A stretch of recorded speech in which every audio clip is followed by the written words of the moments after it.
story appears ordinary till you see the core side of it. And what you're looking for is the story behind the news. We bring it to you from Lagos, the commercial capital of Nigeria. Giving you all sides and political stories round the clock. Every detail from the start line to the final whistle. CoreTV News, expanding your view.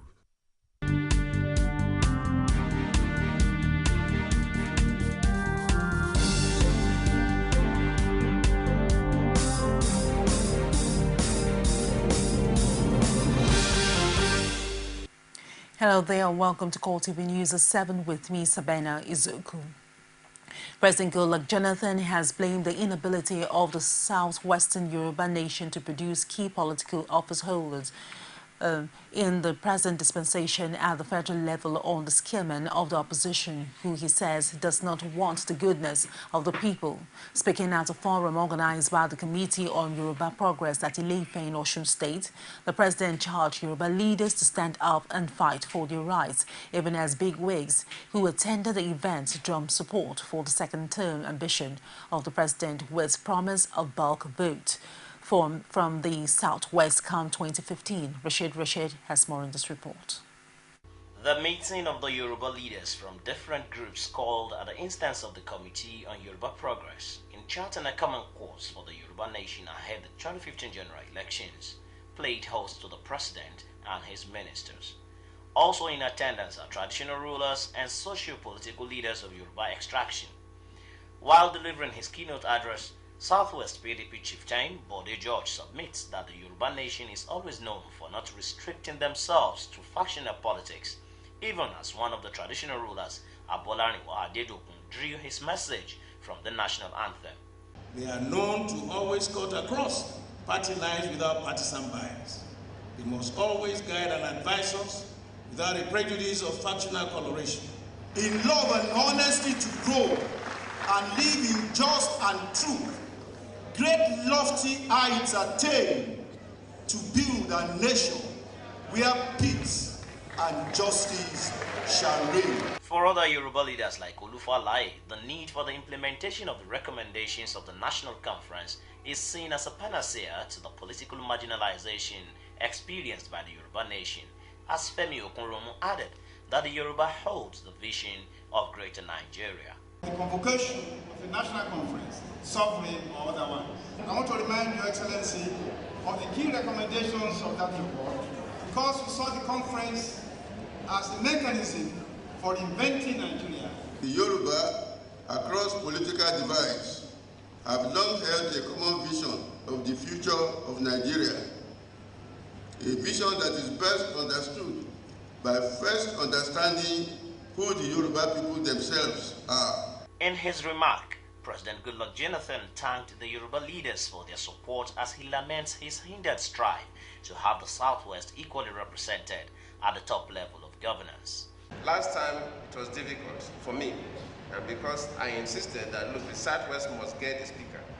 Of course, I couldn't go through because some of us within the Southwest didn't want it for some personal reasons. And I'm still suffering from that till today. And that's one of the reasons I believe the leaders said that this time around we must work collectively so that whatever position is zoned to the Southwest, we should get that position.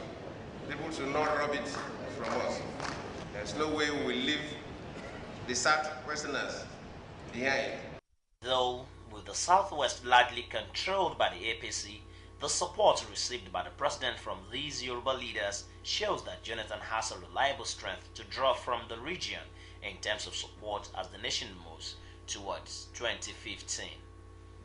Rashid, CoreTV News, Ile-Ife.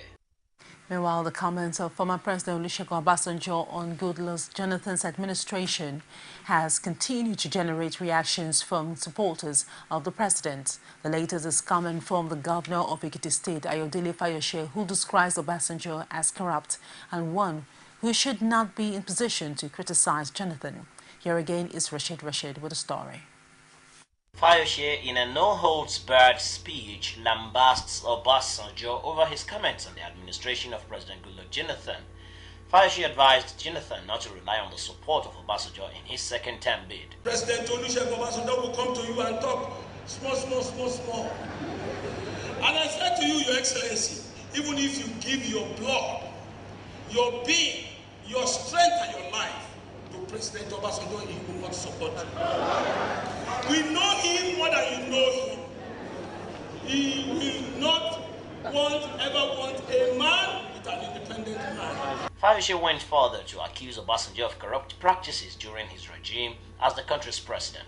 When Obasanjo accuses people and government of the day of corruption, what happened to the 50 million share during the third-term agenda? The donation of 10 million to the Obasanjo library, what do you call that? That is corruption. Go and look for the code of conduct. The funds filled by General Obasanjo and his wealth today. We knew when he came out of prisons. We knew the situation. We knew his wealth when he left office. Who is he accusing? The Ekiti State Governor also vows to match Obasanjo word for word whenever he passes negative comment on Jonathan. We are telling you again, the moment he says the next one, we will engage him. This is not a country where after serving your own tenure, what you cannot take, you are giving to others. Enough is enough. Fayose, by this development, may have abandoned his earlier stand on Obasanjo, who he begged for forgiveness following a visit to the outer residence of the former president, whom he accused of being the brain behind his ouster from office during his first term as Ekiti State Governor. Rashid, CoreTV News, Ile-Ife.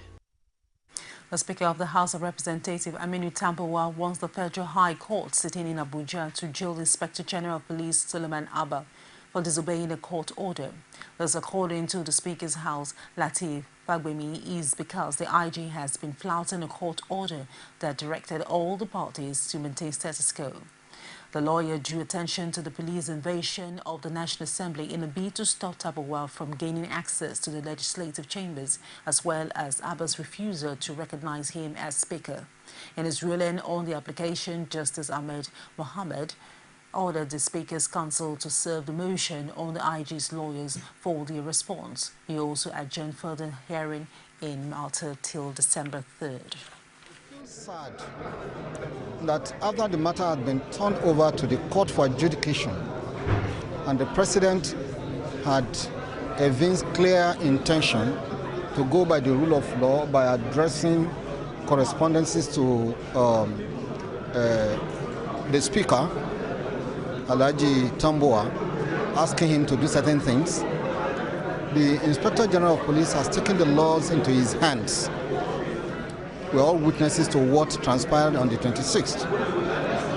We are very sad about this, and I want to explain that the purpose of this application is not to venerate Tambuwal or to denigrate the Inspector General of Police. It's about the future of our democracy, and we ought to play the rules according to, the game according to the rules. The matter was supposed to go on today, and we're ready to go on. But the plaintiffs filed an application ex parte, which was taken and refused, an application to compel the Inspector General of Police to appear before the judge. But the judge refused that application and asked them to put the Inspector General of Police on notice, for which we'll be back here on Wednesday next week. Two people brought motions that they wanted to join, and they wanted to join as defendants. And their reasons are that they don't want Tambuwal to be removed. What we say is that, look, let us go into the merits of the case. That is why we would not oppose that motion, so that we let the court hear and finish this thing, because it is not good for the polity, it's not good for the rule of law if the case continues to drag on. That is why we would not oppose. And away from that, the All Progressive Congress is to make all aspirants seeking the party's presidential ticket sign an undertaking during the screening exercise. The national chairman of the party, John Odigo Yegun, disclosed this while receiving the duly completed presidential nomination form from Kano State Governor Rabiu Kwakwanso in Abuja. This, according to Odegu Oyegu, is to ensure that whoever emerges the candidate who will commit to implementing the party's manifesto if he emerges victorious in 2015 election.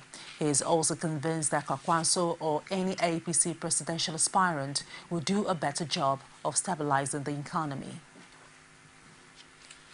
The Lagos State Governor Babatunde Fashola has described the Independent National Electoral Commission (INEC) as the biggest threat to democracy in the country.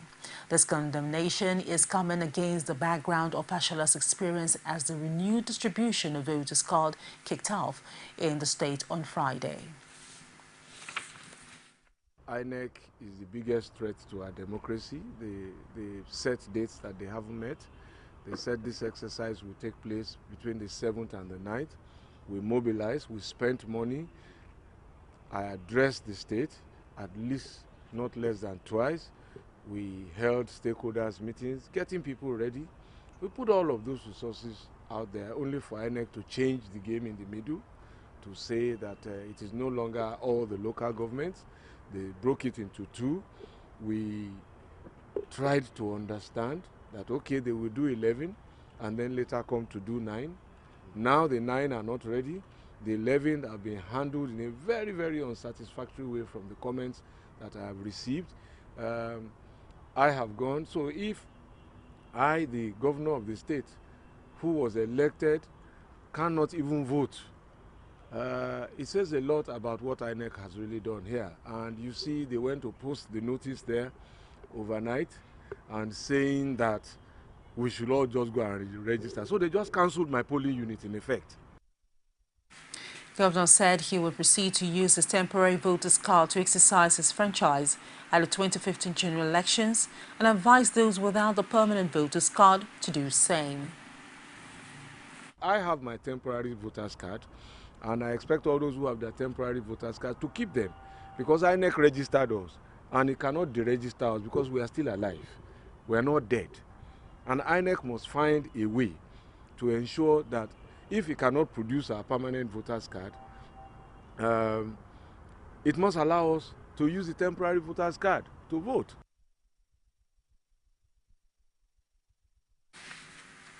Away from that, Lagosians have expressed mixed feelings at the renewed distribution of permanent voters' card in Lagos. Omotaya Law monitored the PVC exercise in some areas of the state and filed in this report. My in-law is here. I brought them here for registration. For me, I let them, I could not even get my own people. It's annoying. Someone and the man use that to just offense me now. Please don't have this thing. You can't vote. Just like this young man, some Lagosians still harbor the fear of disenfranchisement and have doubts in the permanent voter cards distribution exercise. But the situation is not the same for the Surulere residents who expressed satisfaction in the process and are glad to have finally received their cards despite the initial delay. It's okay, I'm going well. It didn't take me more than 10 minutes. I was the first person to collect. Everybody who come to collect their own, they collect it. Even those who lost their card, they help them by filling form. They collect it easily, so there's no problem. Though the process, which involves checking for your name on the list and then meeting the INEC official to sort for the card and all the follow-up formalities, remains the same. This resident, Bukola Adeyemi, believes INEC can do better. The only problem I envisage is that if you cannot bring your voter's card, the last voter's card, we ask you to come back in the afternoon. And there is nothing stopping them from giving us immediately. Why must we come back in the afternoon? With the takeoff of the PVC distribution exercise for the remaining 9 local governments that were initially exempted, the success of the distribution process to Lagosians will go a long way in reducing the anxiety over the alleged role the electoral body will play in the 2015 elections. In order to prevent a reoccurrence of the controversy that followed the distribution of the permanent voters' card in some local government areas of Lagos State, a civil rights group has urged INEC to make better policies at getting an improvement over the last exercise. Samuel Ilori, who leads the group, says INEC must do better for the sake of 2015 elections. Part of the monitoring group since the beginnings of this exercise in the 11 local government, and for that purpose our observations has been the reason why we have to have this kind of roundtable talk. You know, we discovered that if we did not come in on time these things went comatose. And at the end of the day, Nigerians are used to making noise without actions. So we want to nip it in the bud before it becomes a noise-making issue. So that's why we decided to say, okay, INEC, you can't do it alone. Let's partner together, let's synergize, and let's see how we can go to help you. My fear is that people are not being attended to the way they should. One will expect that by now, INEC will have put his house in order and ensure that everybody has access to it without any stress. But be it as it may, I guess that's why we are here today, to ensure that INEC gets it right. The resident electric commissioner for Lagos State, Kunle Ogumola, in his response, expresses optimism that the process will be better with the commission's new attempt at addressing the challenges that arose from the last exercise. We've also ensured that in those polling units that at least 2 of our men will be there, so as to ensure that the process is very fast. I think by the grace of God, not only me assessing, but even stakeholders, political parties, they were here yesterday, the representatives, and they've said we've scored above average. Because we started poorly, but we were able to stabilize later. And from what they observed on the field, they've given us a pass mark.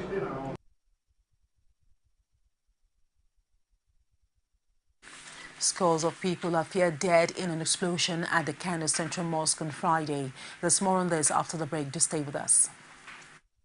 From time immemorial, women have birthed life, shaped character, and by extension, influenced the society. Moremi of Ife, Emotan of Benin, Queen Aminat of Zaria, all women of influence and power. Whether it's before election, after election. How ironical. Women being so powerful, yet have few grounds in decision making. They see you as a wife, and I see you as a wife to a man. We are talking women in politics. A woman will be bold enough to stand up and say, I want to become president of Nigeria. Only on CoreTV News. Welcome back to the news. For more information, you can reach us on a social media platform on facebook.com/CoreTV News and on Twitter @CoreTV News NG. On our YouTube, youtube.com/CoreTV, leave a space and the news. Scores of people are feared dead in an explosion at the Kano Central Mosque on Friday. The bomb blast, which occurred around 2 p.m. while the Juma service was going on, was heard in most parts of the city. CoreTV News gathered that the prayer session was brought to a halt as thousands of worshippers scampered for safety and security. Men were seen trying to control the situation with little success. The Central Mosque is behind the Emir's palace. The Emir Sanusi Lamido Sanusi was out of the country when the incident occurred, but one of his sons narrowly escaped the blast, according to sources. Meanwhile, Deputy Commissioner in the Kano State Police Command, Samuel Lemu, revealed 35 persons were killed in the bomb explosions at the Kano Central Mosque on Friday. Lemu also confirmed that 150 others were injured in the blast and added that gunshots were fired at people, which made the situation more chaotic as they ran for safety. Spokesman for the Joint Task Force, Ikechukwu Eze, also confirmed the blast. And away from that, Kano State Governor Rabiu Kwankwanso was in Abuja to submit his presidential nomination form at the time the bombers struck near the Central Mosque in his domain. It also presented him another opportunity to berate the Jonathan's administration for not doing enough to stop the 5-year-long insurgency and the spate of bombings in some parts of the country. People are sick and tired of this administration. So many people, Mr. Chairman, over this period of time were killed. Nobody can even tell you how many people were killed, even in the last 1 week. Killings everywhere, in the market, on the roads, in the churches, in the mosques, everywhere, Mr. Chairman. People in this country believe that those who are supposed to protect them either have no capacity to stop the killing and destruction of properties, or they are enjoying it. Whichever, Mr. Chairman, is not good enough for all of us. We have the resources in this country to stop or to protect ourselves. We have seen things, Mr. Chairman, over the years. A situation in the past where Nigeria had Africa as the center of its foreign policy. In other words, Mr. Chairman, we are comfortable at home, we are in peace. We are even thinking of our brothers and sisters as far away as South Africa and other parts of this continent. Today, Mr. Chairman, we have seen that the situation has been completely reversed. Not only bigger countries like South Africa and so on, even smaller countries, Mr. Chairman. His Bauchi State counterpart Issa Yuguda says steps have been taken to fortify the state against those described as hit-and-run bombers. Yuguda said this in an interview with State House correspondent after closed-door meeting with Vice President Namadi Sambo at the Presidential Villa, Abuja. The governor insisted that the bombers recorded in the state were carried out by insurgents from neighboring states, which are currently under emergency rule. It has been discovered that all the bombings, the bombers come from, from the neighboring states. So it is an occurrence that had to happen, but I'm assuring you that we are taking steps now to make sure that these hit and run bombers never come into Bauchi again. We are doing our best.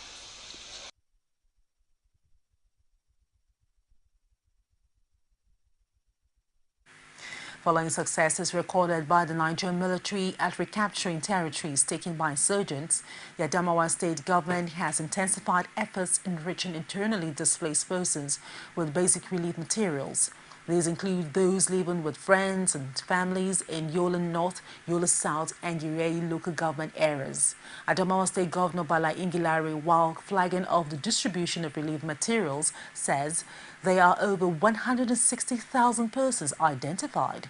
He reiterated the commitment of his government to alleviate the sufferings of the displaced persons. I do sincerely hope that the exercise we start off today will go a long way to ameliorating their very, very deplorable situation.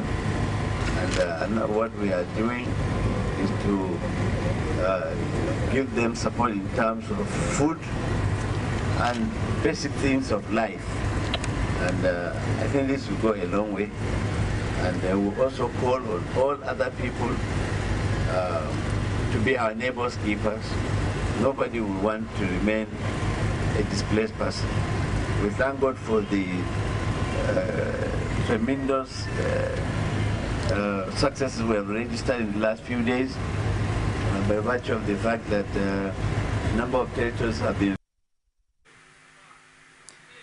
The chairman of the Committee on Distribution of Relief Materials, Abdul Rahman Boboy, says the distribution will continue until the displaced persons are safe to return to their homes. And God will, we hope to reach as much as we can. And more so, we are putting much prayers that each and every one of them to go back to his house, to reunite with his family and friends so that life will continue as it's supposed to.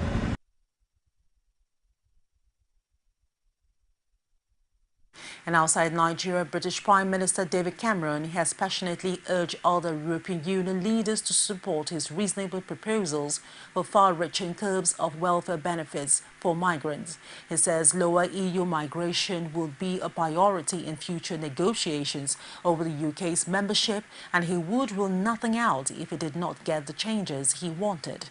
Under his plan, migrants will have to wait for 4 years for certain benefits. In a long-awaited speech given in a factory in West Midlands, Cameron says he was confident he would change the basis of EU migration into the UK and therefore campaign for the UK to stay in the EU in a future referendum plan for 2017. He warned that if the UK's demands fell on deaf ears, he would rule nothing out. The strongest hit to date, he would countenance the UK leaving the EU. Cameron ruled out a temporary cap on migrant numbers on an emergency break on EU freedom of movement rules. IDEA has both mooted in recent months, saying this would be less effective than reducing the incentives for people to come to the UK. He said there was no doubt his proposal would require changes to the treaties governing the EU, necessitating the support of all EU members. He began his speech by saying migration had benefited the UK and that he was proud of the multiracial nature of modern Britain. And that wraps it up on the news at 7. Don't forget to keep a date with us at 9:45 p.m. For me and the news crew, we say many thanks. I am Savannah, and thank you.